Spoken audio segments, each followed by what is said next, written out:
उसे 5 रुपए दे के ना तो गाड़ी का शीशा चढ़ा लिया। तो कहते हैं उसने शीशे को यूं करके ना बजाया, तो मैंने बड़ी बददिली से शीशा नीचे किया कि अब ये कहेगा जी मेहरबानी जी रोटी लेके जानी है जी, आप ये 2 मिसवाकें और ले लें। कहते हैं शीशा जरा नीचे किया तो मुझसे कहने लगा आपके 2 रुपए बाकी हैं। कहते हैं कि मैंने उसे कहा ठीक है तू रख ले, क्योंकि मैं मेरी जेब में, ये कई दफा बाज लोग ना ओवर कॉन्फिडेंस हो जाते हैं ना जिनकी जेब में पैसे होते हैं। हालांकि मैंने दुनिया में बड़े गरीब लोग देखे हैं जिनके पास सिर्फ पैसा है, बाकी सारी गुर्बत है, कोई शय ही नहीं दुनिया की, कोई शय नहीं सिवाय पैसों। वो कहते हैं मेरे दिमाग में वही सौदा समाया हुआ था, तो मैंने कहा नहीं रख ले तू, और मैंने शीशा चढ़ा लिया। तो अब कि उसने गुस्से से शीशा बजाया और मैंने शीशा नीचे करके गुस्से से, क्या मसला है?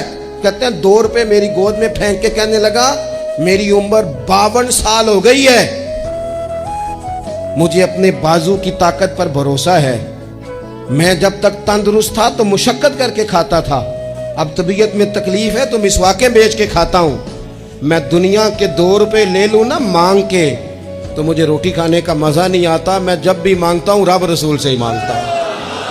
तो रख अपने पैसे अपने पास, मुझे आदत नहीं है।